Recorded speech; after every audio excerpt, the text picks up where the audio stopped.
La historia comienza en la víspera de Navidad, en la casa de la familia Stahlbaum, donde los niños Marie, llamada Clara en algunas adaptaciones, y Fritz, están ansiosos por abrir los regalos que su padrino, el misterioso Drosselmeyer, les ha traído.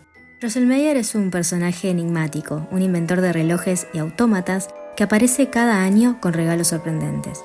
Entre los regalos, Marie encuentra un cascanueces de madera con una apariencia algo curiosa, que rápidamente captura su atención. Sin embargo, cuando su hermano Fritz lo maneja con demasiada fuerza, el cascanueces se rompe. Marie, sintiendo una extraña conexión con la figura, lo cuida con dedicación y protege en su propia cama de noche. Acá es donde el mundo de Hoffmann toma su giro característico hacia lo fantástico. Mientras el reloj marca la medianoche, Marie se despierta y descubre que el salón ha cambiado completamente. Los juguetes cobran vida y el cascanueces se convierte en el líder de un ejército que lucha contra el rey de los ratones y su ejército de roedores. Este combate es violento y feroz, pero al final el cascanueces y su ejército logran vencer a los ratones gracias al valor y la intervención de Marie. Para entender la profundidad de esta historia, primero necesitamos conocer a su creador, Ernst Theodor Amadeus Hoffmann, que nació en 1776 en Königsberg, Prusia. Hoffmann era un hombre del romanticismo, una época en la que los artistas buscaban explorar lo irracional, lo misterioso y lo sobrenatural. Además de escritor, Hoffmann fue compositor, dibujante, pintor y jurista, una combinación ecléctica que lo llevó a ser una figura multifacética dentro del arte y la literatura alemana. Lo interesante de Hoffmann es que muchas de sus obras están profundamente influenciadas por su fascinación con la mente humana, la fantasía y la frontera borrosa entre la realidad y el sueño. El cascanueces y el rey de los ratones es un excelente ejemplo de cómo Hoffmann entreteje lo mundano y lo maravilloso para crear un mundo donde lo imposible se convierta en realidad. Sin embargo, esta historia no solo es la historia de una batalla épica entre juguetes y ratones.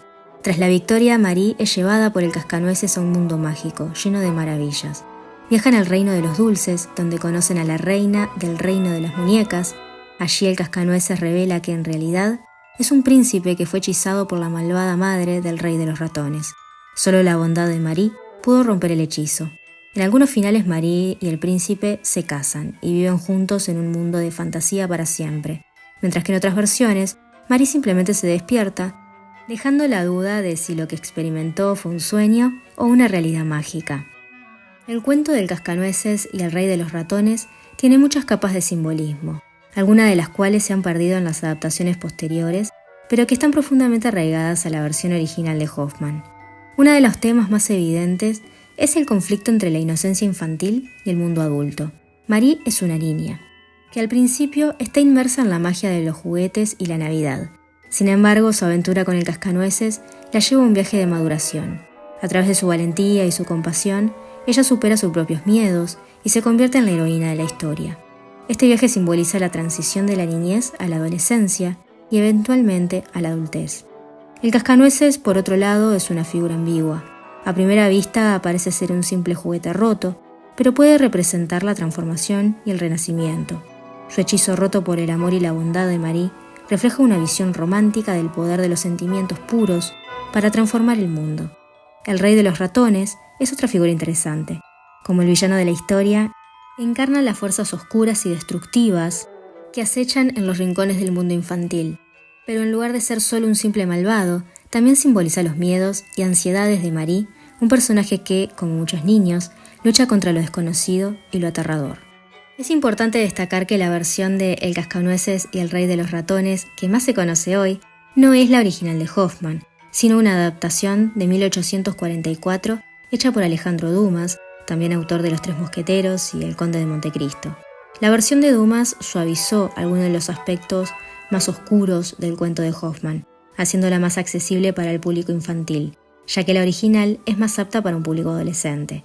Por ejemplo, en la versión de Hoffmann, el rey de los ratones es una figura más siniestra y grotesca, y la batalla entre los juguetes y los ratones es más violenta y detallada. La presencia de elementos de horror, el ambiente oscuro y la mezcla de fantasía y realidad confusa son más características del romanticismo alemán que de un cuento infantil. En esta primera versión, al final del cuento, después de que el cascanueces vence al rey de los ratones y rompe la maldición, el cascanueces, que en realidad es un príncipe, lleva a Marie a su reino y le ofrece casarse con ella, Sin embargo, esta boda no puede interpretarse de manera literal, especialmente dado el tono fantástico y simbólico de la historia.